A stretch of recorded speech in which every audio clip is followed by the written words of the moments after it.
Now, when you're learning as a kid, you learn that some words are good and some words are bad. Yeah, it's true. And today we'd like to talk about one word in particular, and it's actually a very hurtful word. Matter of fact, we're just going to spell it out for you. Ends with an R. Then there's an E. There's not one, but two G's. Not an I. And this one, well, you're just going to have to use your imagination. Now, this word is so divisive, it actually builds walls between people. So for today's purposes, we're going to be using a euphemism we've heard.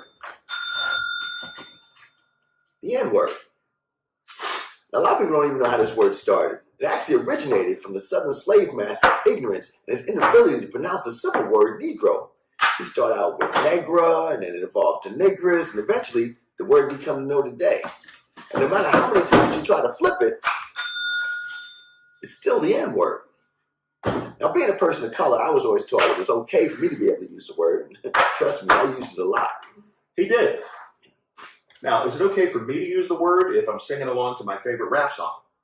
No, Slim Shady. Okay. But in all seriousness, when you think about how many people actually died and that being the last word they ever heard in their life before they were swinging from the end of a rope or being dragged behind a horse, you come to realize it's never appropriate for anyone to use that word in any way, shape, or form, you or me. True. And in history, we've tried to make that word go away, but it just keeps coming back. Now, when we can stop using that word, and just maybe, we'll be able to start mending all those divisions and finally destroy all this damn racism. Oh, my bad.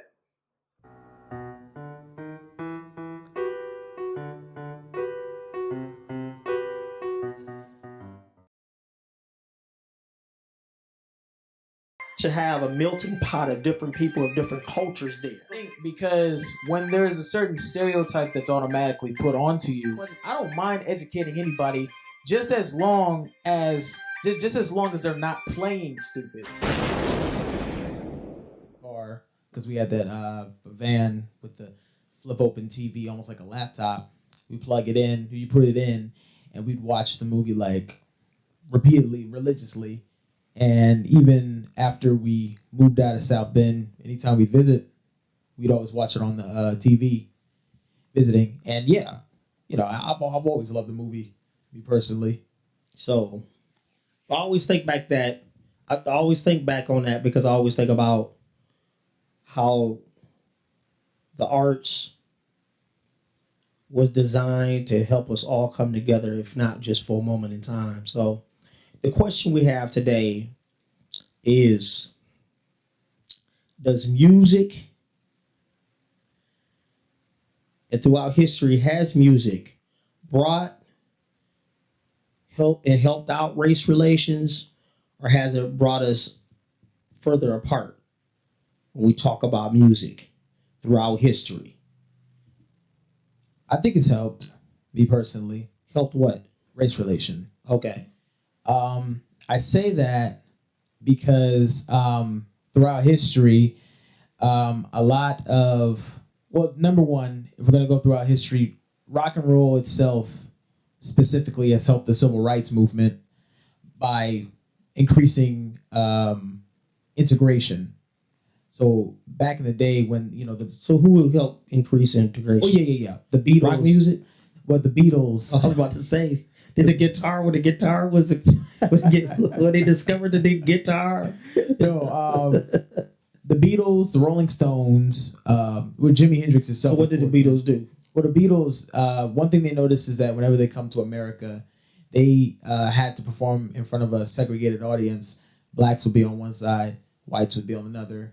And they didn't... Jim Crow, basically. Jim Crow, yeah. They didn't understand it because, they just didn't like the way that looked itself because they were performing black music. It's like, well, why can't we have like a whole mixture of everybody together? Because, it's blacks and whites coming together, because these are white guys playing blues music.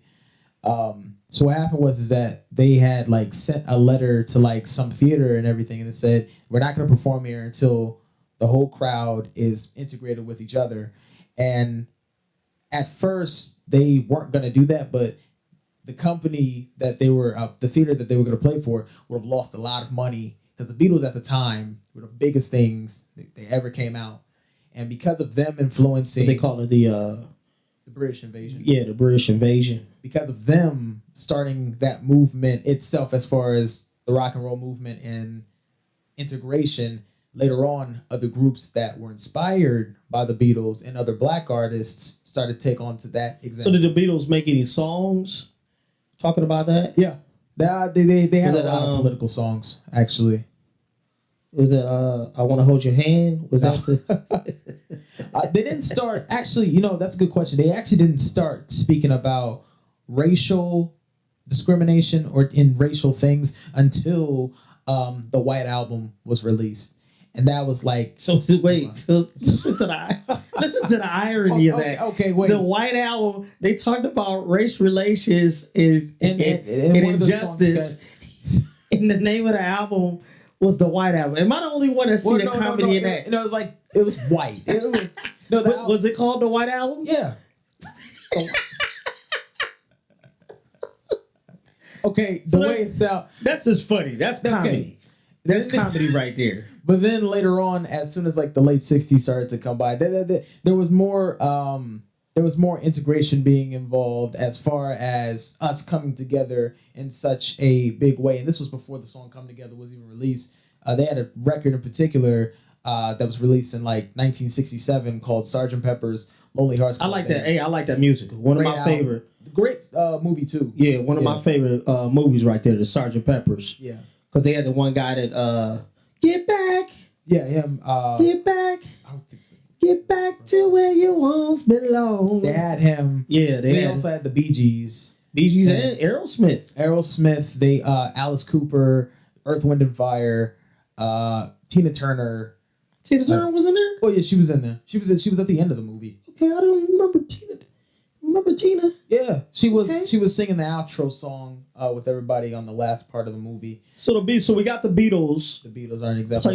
Played a part of trying to that was during integration. And I'm gonna actually put one of my favorites as far as integration goes. If we're gonna talk about music, and I guess music and musicians, the story of the reason why I wear my derby is because of Sammy Davis Jr. And he was with the Rat Pack. Yeah, Frank Sinatra basically told some of the hotels, like, if my man can't come, then I can't.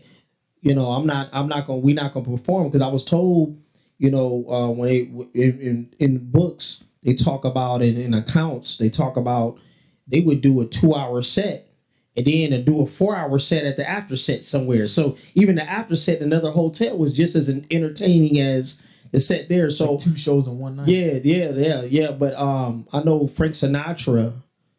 He played a big part on that too. Yeah. Who else? I mean, who else helped as far as how has music helped race relations? Well, there's another group in particular from America, Detroit to be exact, called the D-Town. Yeah, or the Motor City, as some would also call it as well, or Motown. A group in particular called the MC5, which stood for Motor City 5. Was it a breakdance group? It sounded like a breakdance group, man. The MC5. MC5. They were. That doesn't sound like a breakdance group. Breakdance sounds more like sounds like what literally MCs. They rap? No. Oh, they rap? No, they were a group from the late 60s to early 70s, a rock group to be exact. They were actually one of the first acknowledged pioneers that helped generate punk music. Okay. Or punk rock, as some would also call it, because it's another form of rock. Some people try to segregate that, but no, it's the same thing. And pretty much what they did is that they helped add the rebellion attitude, which is what I guess music was anyway. Well, yeah, R&B was rebellious. Yeah. They said, remember jazz when it came out, that was rebellious. It was first called jackass music, but they changed it later. So music always have been that rebellious rebel, that rebel kind of thing. But what about them? But basically, what they were, they started off, of course, as a group that was inspired by the Beatles, Chuck Berry. Yeah, they were guys, middle class, wanted to play music. But they also had black friends that they happened to live in the neighborhood with that weren't being treated equally as white kids, them. So because of that, they didn't. They witnessed the Detroit riots and everything. Oh, they was part of. Okay. Yeah, they actually. So they lived during that time. Okay. Yeah, they lived in right in where that neighborhood was. Where that whole riot was going on. There was actually a movie in particular called Detroit. They show how pretty much the whole town was shut down. So these were white guys that lived amongst other black guys. Yeah. So let me ask you. Let me just go off track just a little bit. Do you think white and black people living together that helps with race relations because they live together and they both have something in common, kind of thing? Because we're integrated, so a lot of times we're segregated consciously or subconsciously. Like I've always said, and statistically, Sunday's the most segregated day of the week. Yeah, people go their separate ways on Sundays. One way Catholics. No, not only that, it gets deeper than that. It goes deeper than Christians. You got the black Christians, you got the white Christians. They both separate, or I know for your mother and I, we was a part of an integrated church, but the average person's not in an integrated church. That's true. Yeah, they're not part of it. But so I guess my question is, do you believe that whenever we live amongst each other is actually a better thing that helps in race relations? Because with them living amongst all those other people in Detroit, the black people in Detroit, it made them more conscious of what's going on, and they wanted to do something about it. Yeah. I believe that if you do mix a certain group of people with another group of people, that definitely does help. Because I think part of the reason why a lot of people would discriminate towards another nationality or race is because of the fact that they've never been around it enough to know what type of people they are. I guess. So are they scared? I think a lot of us could be scared. So they feel uneasy. Yeah. Okay. I think if you haven't been around anything enough, you'll feel a little uneasy. So let me ask you: that's MC5? Is that their name? MC5. Is that MC5's job to help bring awareness and help people be more at ease? Because I see people, not your generation. Well, yeah, your generation and generation before yours, the millennials. Because you're not a millennial. I see them now in the streets marching together. Does that help? Because we are able to do things together, if not online or see each other a lot, that they could understand that, because the news cycle now is out there. The news cycle is every 2-3 minutes. I mean, you can get some news cycle. So does that help? Is that part of that whole thing? I think that helps, because the thing is that I think as America itself has allowed a lot of different white people they can decide whether they want to be a suspected white supremacist if they want to or not. The thing is that they're also allowed to be ignorant if they want to.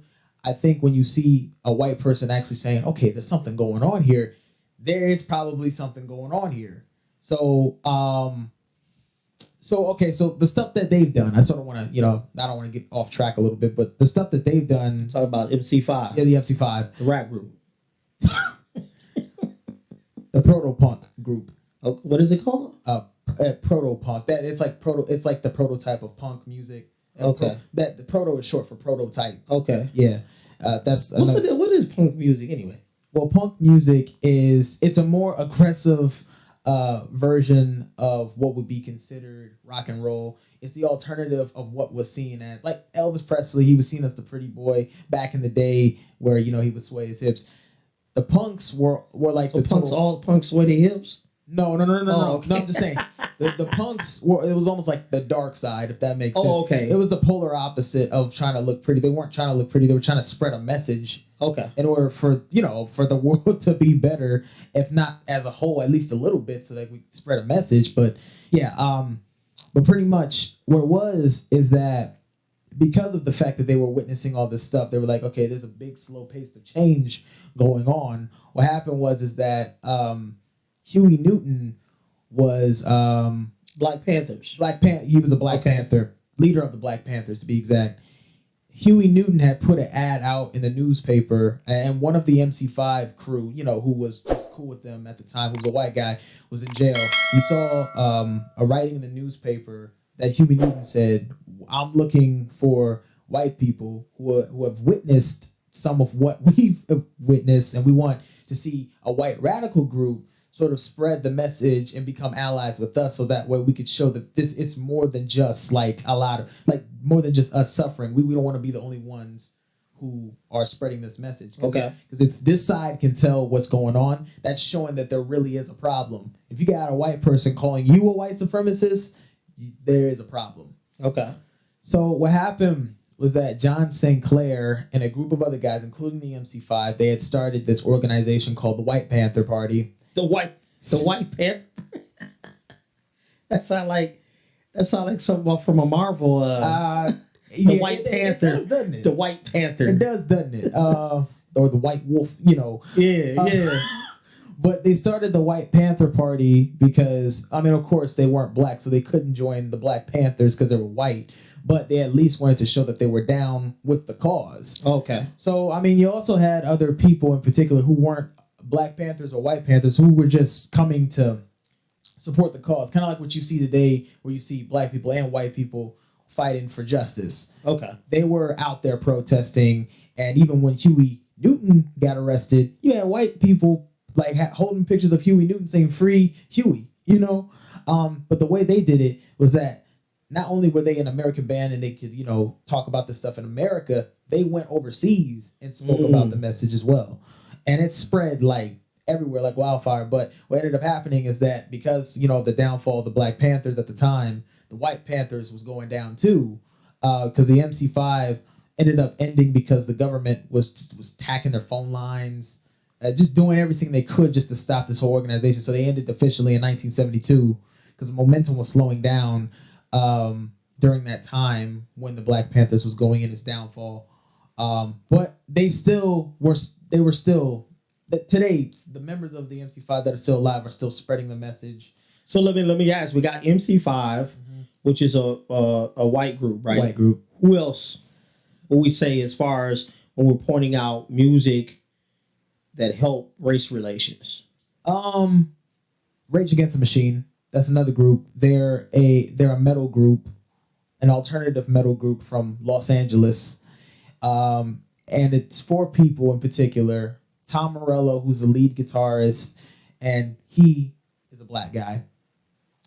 The lead MC, because they don't have a singer, lead MC, Zach De La Rocha, who is he talks about political science. He's a poet, He's Afro-Latino. The bass guitarist is white. And the drummer. So they got it pretty much bad. It's a whole mixture. That's beautiful. It's a whole mixture of what they do. Well, Zach De La Rocha, the thing that's cool about him is that he had different hairstyles. He had the locks, he had the fro. He has the fro now, the nappy fro and everything. He had collaborations with KRS-One and Chuck D from Public Enemy, and he's even actually went and interviewed congressmen, asking them, so what are you going to do to change this? What are you going to do to change that? Okay. That's how bold they were.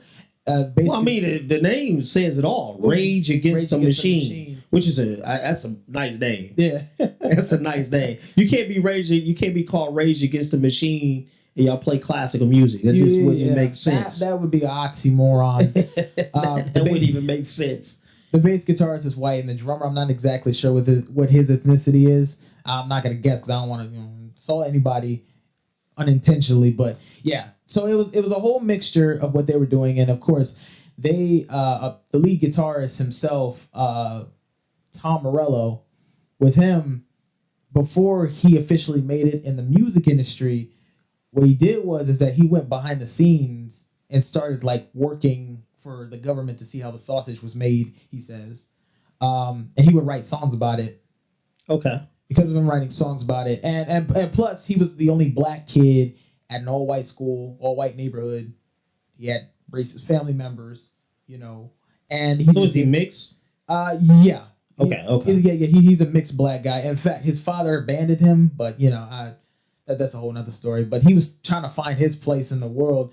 Then later on, he got into like black political science, started to realize, okay, all right. And his mother would always like try to protect him and would teach him different things. Like they would have like talk about the Klansman and So I mean, no, that says a lot then about their music and how their music is so much deeper now. Yeah. And stuff like that. So let me ask, how does that help race relations in your opinion? How does that help race relations? Not necessarily Rage Against the Machine, because I mean, you having a mixture of people all coming in one. That says it all right there. But I'm talking about like other songs. How have some other songs helped in race relations? Like we talked about, the Beatles helped as far as integration, that they say we need to integrate this. We talked about Frank Sinatra and saying what he's done for 70th as Junior. We talked about the MC5. Is that their name? Yep. MC5. Let's talk about songs. Okay. Songs that were out that made people think throughout history, like that made you think about race relations and where we are. Because the reason I asked for that is because I think a lot of times, and even I'm to blame for this, in certain generations, we get lax. What does that mean? We get lax. We get laid back. Okay. We think it's all good. It's really not. It's really not. Some things might be covered up, but it's not all good. So what are like some songs throughout history that we would say that would help, as far as politics and help race relations? Okay. I know one of my favorite songs. What's yours? If I had a hammer, I'll hammer in the noonday. I'll hammer in it. You remember that song, man? I know I do. The song's but you always be talking about the song. I don't talk about it. That's You Million said McKenzie. you didn't like the song. I told you I never said that. Played the song. I never said I didn't like it. I just said that if we're going to send a message, it's got to be a little more aggressive, because it needs to show. But that is aggressive. If I had a hammer, but okay, yeah, I'll hammer in the noonday. Yeah, but we've got to talk about the blunted. If we're gonna talk about the blunted reality, we gotta speak in a blunted way.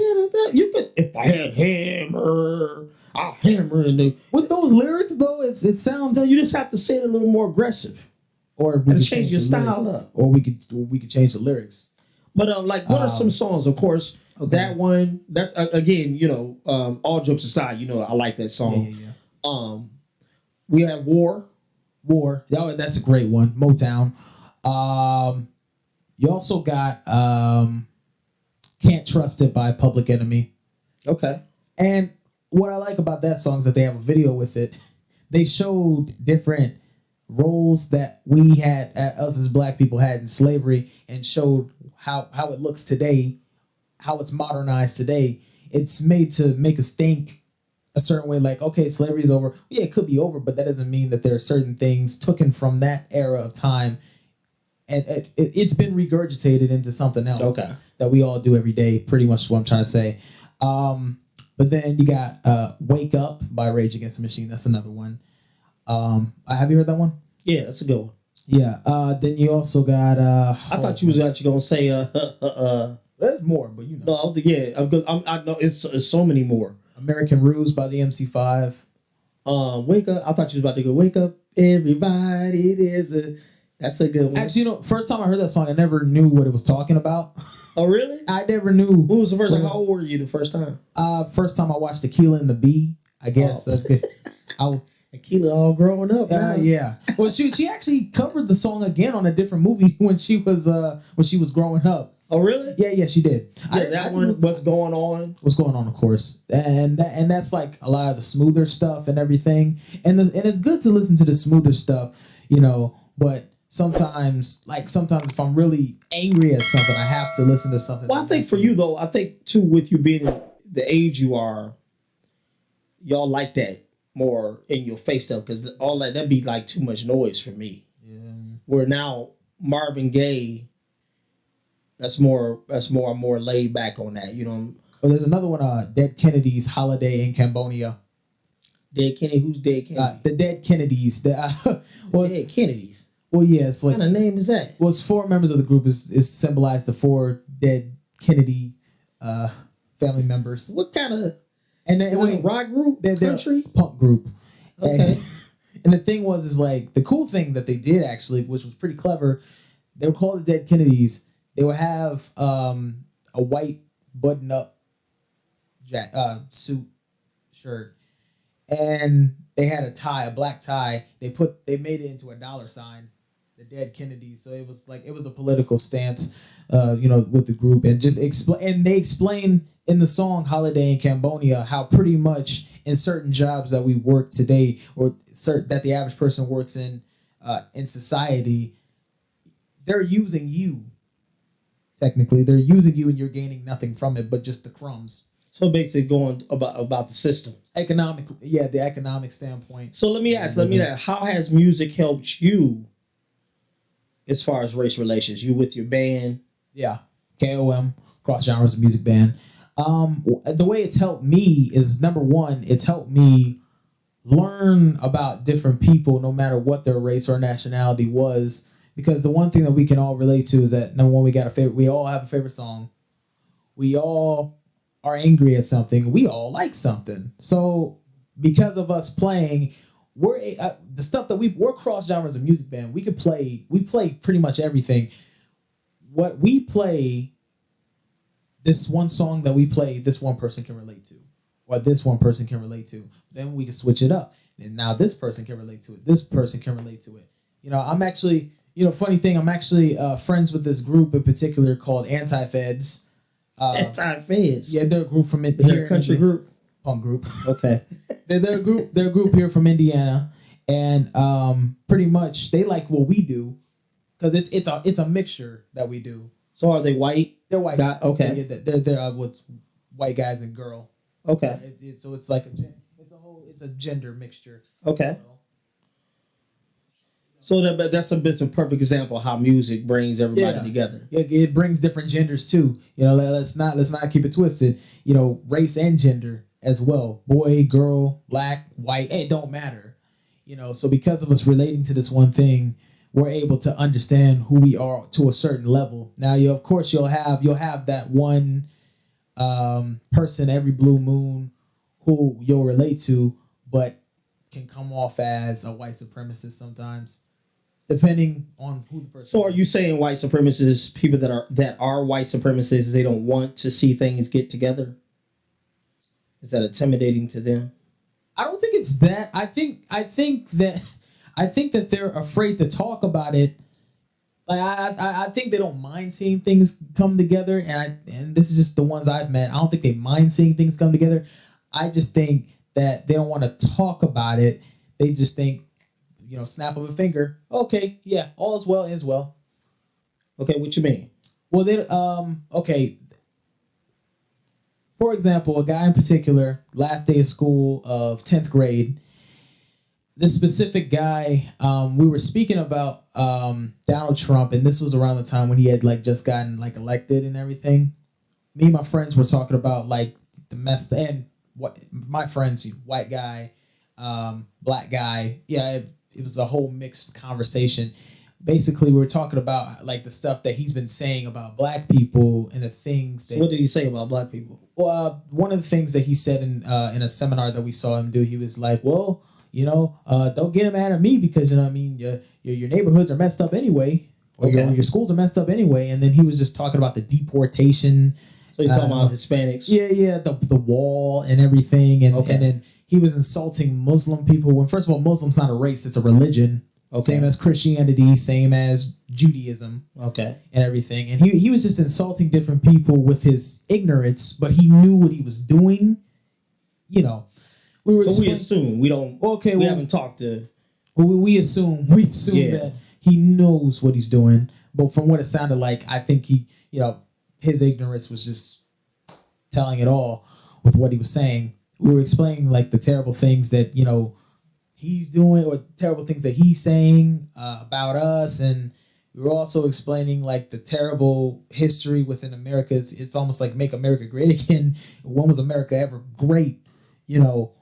So then the guy comes over, and and then like, you know, we're talking about Donald Trump. He's a Trump supporter, and then we're thinking to ourselves, I'm thinking to myself, you know, why is this guy coming over? I mean, he's trying to convince us, you know. I explain my views and I say, you know, the stuff that Trump is doing is very insulting to a lot of different people. You know, one of those people being me, and of course my friends as well, because of the stuff that he's been saying. You know, because like words can like really hurt, and the words that you say can also be shown in your actions too. You know, and then we went on to the talk about like the history of America and everything. He was like, the guy was like, well, I mean, why are you guys talking about it? You know, it's not going to make it any better and everything. And then I said, well, we have to talk about these things as Black people. We need to talk about these things because if we don't spread awareness towards the problems that are going on, a lot of us can die if we don't do that. We gotta bring up the past in order to fix up the future, and that's just a natural thing that people need to do in order to. So so let me ask. Let me play devil's advocate. He's telling his opinion. Yeah. How would the arts? How could you use music or whatever to help or open up a dialogue with somebody like that? I think what I would do is I would have just brought up a song and spoke about, like, went deeper into the grain. Or have y'all or is that how y'all relationship was before? Did y'all talk about music before? Well, I was never. That was the one thing that you found in common, or where you never really talked to this person. He was just a guy at school. Oh, okay, so you was talking to your Hispanic friends and white friends, and he just came. He just came into the centerfold and heard what we were saying and everything. We weren't even talking to him. We were in our own circle in class, waiting. You know, because it was last day of school. We were just chilling and everything. Okay.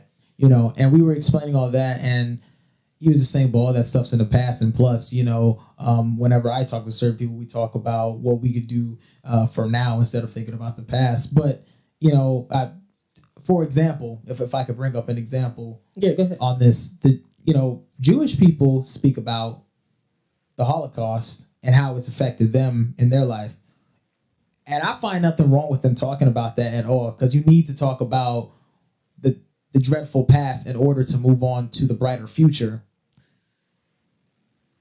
If us as Black people do not talk about what traumatized us in our day, how do you expect for us to become better-minded people to break away from that mold? Okay. I mean, a lot of us are traumatized. That's true, but I think there's a group of people out there that don't want us to get better. Yeah, I think, you know what I'm saying. It doesn't benefit, or they're afraid. Let me play devil's advocate on this. Maybe they're afraid that if you learn more about your past, you'll start hating white people. And I know your mother and I have raised you to. You've been reading. We've given you books. You and your sister books from when you were younger. Does that made you hate white people? Of course, no. You know. So if anything, I think it's help on your identity. Yeah. Understanding who you are. It's more of helping us. And for me, I think when you learn about your past, whatever it is, you're learning more about yourself more than anything. Now, as far as the hating white people, well, me, I don't hate white people, because number one, I've learned to understand this whole entire group of people does not mean. Okay, you could. So you mean not every white person. Let me. What you're saying is that there's good and bad and all. Yeah. Is that what you're trying to say? There's good and bad and all.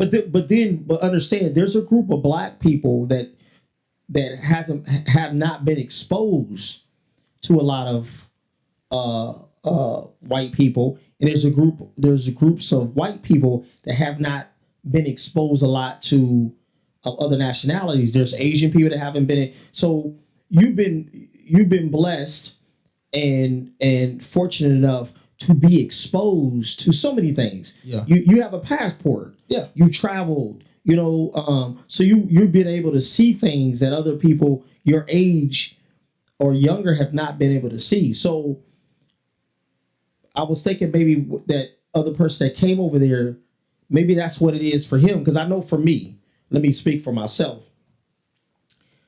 I've been in shows and done shows where after the show, you know, they come up and say, man, I don't really talk to Black people.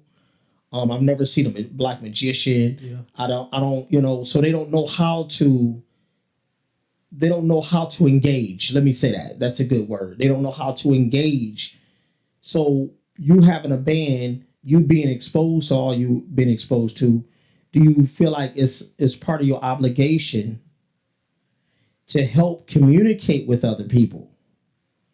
Yeah. Yeah, you know what I'm saying? Yeah. So because what I'm saying, what I'm getting at, that could have been what that other young man was trying to do, didn't know how to do it though. He was going back to what you're saying, he was ignorant. Ignorant meaning he don't know. Well, I think he was, from the way he came off, I think he was trying to act ignorant.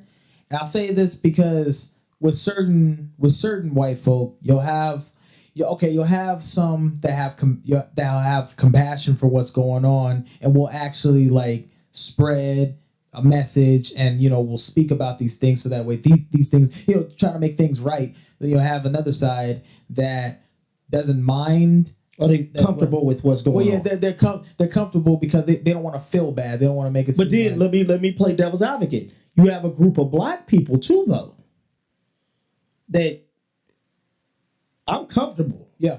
I'm not trying to go help nothing. Yeah. Who cares? You see what I'm saying? It's on both sides, because I think what they say is an old saying too, where much is given, much is expected. I think as artists, no matter what the artist is, for me, for you, or all artists, in whatever we do, I think we have an obligation. I actually got this from your grandfather. We have an obligation to, if not for a moment in time, to communicate with other people, say hello. If it's something as small as a hello, or something more complex of finding something that we have in common, on a common ground. Because I think right now we're at a place, especially in America, where someone can look you up and see how they can relate. Yeah. It wasn't like that back when I was younger. You couldn't look somebody up and say, wait a minute, he's performed that, he's done this. It wasn't like that. I dare say that that's why a lot of people today are very open-minded towards a lot of things. They're open-minded, but they still scared. Yeah. You got a lot of people on Facebook, especially on social media, they still say things. They're sort of like your friend. You wasn't even talking to them. Well, I wasn't his friend. Well, man, I'm sorry, man. I'm trying to make a point. I'm not saying he's your friend. Well, I'm just saying he came to you, like the guy that came to you while you was talking to your friends. Yeah. All right, how is that? That sounds. Is that better? Yeah. All right. It sounds a lot better. But they're sort of like him, where they come and you wasn't even talking to them. But I think in so many ways they don't know how to engage. And it makes him feel uncomfortable because maybe he didn't know that you knew that you read books, that maybe he thought, let's go by the stereotypes. Maybe he thought you had the locks and he had locks, I just don't, whatever. But I know throughout the years, me being the age I am now, I've always been put in situations, and you've been put in situations where we're the if not for a moment in time, we're the spokesperson for black people. Yeah, and that sometimes that can be tiring. Sometimes that can be like, I'm tired right now. I don't want to be bothered. But I think as artists, that's what we do. If you're a spoken word artist, your gift is architecting and moving words and phrases around in such a way where it touches somebody's soul and their heart. If you're a comedy magician like myself, it's my moment in time where I could get a black man and a white man, an Asian man, or whatever man on stage, and we all gonna do something together. And for a moment in time, we all gonna laugh together. Yeah. If it's your band, for a moment in time, they move in and dance into some music. If it's a painter putting something up on the wall, something for a moment of time, people look at it and say, man, that's beautiful. And even if you say it's not beautiful, man, I think that's ugly. It's all that still opens up. So I'm what I'm saying, Max, is I think maybe that young man felt for that moment in time that he could talk. Where I think we're at a weird place right now where everybody's on edge.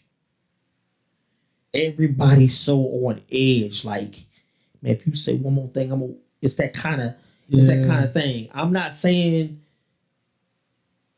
it's all the way bad. I'm not saying it's all the way good, because beautiful things come out of tension. Yeah. You know, a violin, a bass, it's the tension of the strings, and but then if you play the right note with tension. But I am saying that people still need space to say something stupid. I mean, that's what it is, right? They need space to say something stupid. They can learn from what. So that, I mean, I think sometimes, and this is coming from me, where sometimes I don't even want to be bothered. You know, you've heard me say that. Sometimes I just don't even want to be bothered. I'm good. I don't want to be bothered. But I think God has given us these gifts as artists, all artists. If it's a dancer, in all arts, a sculptor, a musician, a comedian, a spoken word artist, a rapper. You said the MC5, right? MC5, yeah. Who knows what MC5, what song? They a punk rock group. I never heard no MC5, and I dare say punk rock ain't really something that's predominantly bought by black people, right? I mean, I don't know statistically, but they presented that to a bunch of white people, yeah, right? And then of course they had their hand in the R&B community as well, to a certain extent. However, because of ain't nobody heard no man. No, stop, man. Ain't nobody heard no. Ain't nobody heard no MC5, man. Are you serious? Man, I'm just. No, they were one of the biggest groups at the time who would no. Numbers do not lie. Numbers don't lie. Man, how you gonna go from punk rock to all of a sudden they was in R&B? No, I said that they sound confused. No, okay. Punk is mixed. Early punk was mixed with R&B music. Because of it. It's all a mixture. Numbers do not lie. That's all I gotta say. Numbers don't lie. Can I go back to saying what I was saying? Yeah, go back. I'm sorry. All right. Can I finish up what I was saying, man? Yes, you can. All right. R&B, punk rock. True. No wonder we don't hear about them no more. But anyway, no. But what I'm saying is, I think as artists, sometimes we need to open it, because I'm sure I've been on shows. All the shows I've done for how many years, I'm sure I've been on shows of suspected white supremacists and people that want to. But for a moment in time, we there to rock the house, and that's what I'm gonna do. I don't care who's out in the audience. You know what I'm saying? Mm-hmm. I'm gonna rock the house, and then after the show, maybe we can communicate or whatever like that. But it goes back to going back in closing. Does music help or hurt race relations? And I dare say it does. I say it does help too. Race relations or whatever. Anything you wanted to pump out for? Tell anybody about anything before we roll out? Yeah, be sure to follow my band on every social media platform at KOM Band Music. Every social media platform from Instagram, Twitter to Facebook. You can also follow me on my personal Instagram page at Maximus Keys. That's MAXIMUSKEYES. In case you can't spell that, go ahead and look up Max Effects, MAX-FX, like DOS Effects. And yeah. Cool. Well, till next time, y'all. Y'all have fun. Remember, you don't get out of life what you want. You get out of life what you expect. Mark your calendars for Sunday, September 13th for the very first social distancing family show, Salute to the Arts, starring the magic comic Jamal Keys with special guest KOM, cross-genre of music band. Sunday, September 13th, showtime is 1 o'clock at 719 East St. Clair Street at the Outdoor Theater, where you will experience your own social distancing space for the entire family. Come join us.